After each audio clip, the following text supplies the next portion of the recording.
Walter Schweitzer is a farmer in Montana, head of the Montana Farmers Union, joins us now. Walter, I don't understand what is that you can't repair about a tractor with a flat tire? Well, you could fix a flat tire, but what you can't fix is anything that is controlled by the electronic, electronic control unit. You know, much of the operations of a tractor, a combine, newer equipment is controlled by a computer and its sensors. And you know, everyone's experienced issues with their computers. The problem is if you have an issue with your tractor, it requires you to contact your local dealer, which isn't so close anymore, to come out and fix it. And we have to point out that a lot of these tractors now are far more complicated than a Tesla in terms of their technology on board, the GPSs, the computers, and the like. Some of them cost over $750,000. Here's John Deere's chief tech officer explaining why he doesn't think you all, as farmers, should be able to repair everything. Take a listen. You really want a tractor going down the road with software on it that has been modified for steering or modified for braking in some way that might have a consequence that nobody thought of, right? It's a 40,000-pound tractor going down the road at 20 miles an hour. Do you really want to expose untested, unplanned, unknown introductions of software into a product like that that's out in the public landscape? I see you're shaking your head. It's almost like John Deere trusts you to buy $500,000 worth of machinery, but not to use it. I am so damn insulted. Did you just hear what he said? He doesn't think I know how to fix my own tractor. He doesn't know I can operate my own tractor. He thinks I want to go put people at risk on my local highways. Forget about it. I just want to have my tractor work when I need it. I'm thinking about that.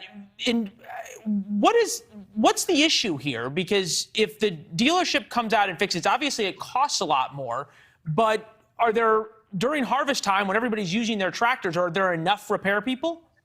There are not. And that is the problem here. We're all in the field, especially here in Montana. We have a very narrow window of opportunity because we have such a short season. And we're all in the field at the same time.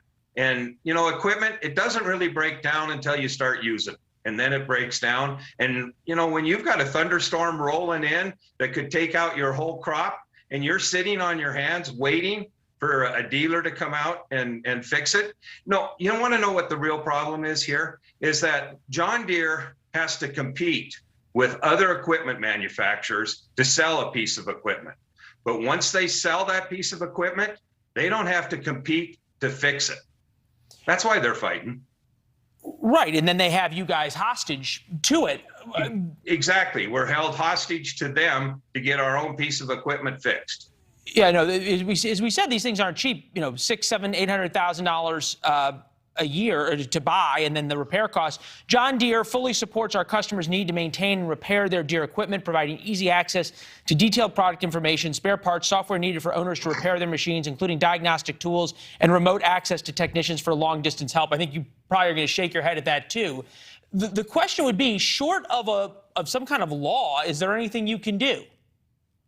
There really isn't. Our hands are tied because we need, you know, and what John Deere is offering in the last week or two is diagnostic. And it's not even giving us the ability to diagnose all problems, just some of the problems.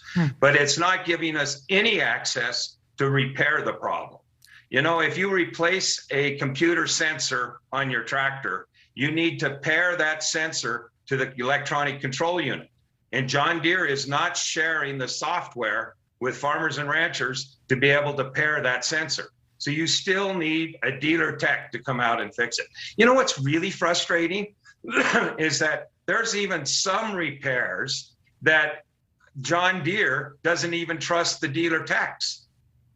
So they are forcing, I've had them at times have to get near a Wi-Fi unit to reach out to the factory so that they can get permission to pair a sensor. So they don't even trust their own dealer techs. You don't think that Deere's operating in any way in good faith? There's nothing about the tractor and the software that is so complicated that it's an issue of safety to not have people individually repair it? Not at all.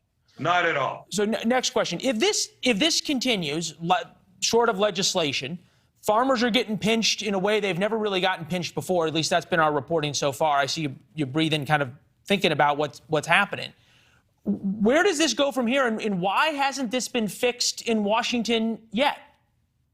Well, a big reason is that John Deere and many of the corporate monopolies have the best Congress money can buy. And so they've been pretty much dictating what they want to do and getting away with it.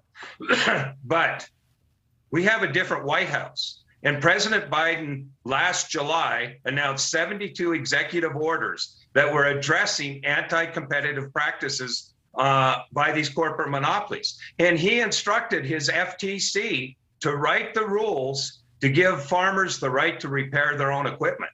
That's why John Deere is taking notice right now. They see they have a president that has them in his targets. Well, and you've got John Tester, a Democrat from Montana, says a lot that he's a Democrat from Montana.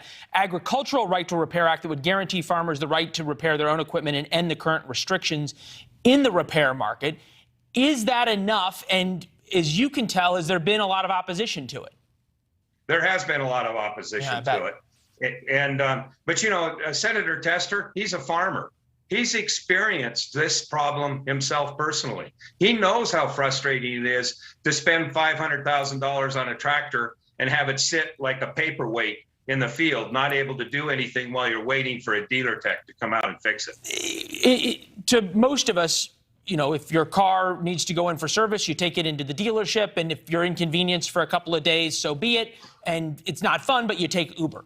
Now I'm showing just how much of a city boy I am, but I digress.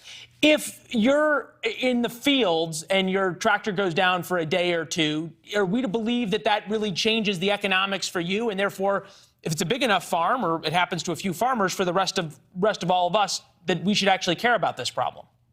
You know, I put up hay, and the difference between good quality hay and bad quality hay is hours. And it could be a rainstorm, a hailstorm, it could be a heavy dew that could wreck your hay. And so you really need to put up that hay timely. And to have your tractor, like what happened to me 2 seasons ago, break down with a simple sensor that was failing, that shut my tractor down. And I couldn't do anything. If I hadn't had a 40-year-old tractor that I could pull out of the shed and hook up to my baler, I would have lost tens of thousands of dollars in hay. Wow. It is critical. And I'm just a small farmer.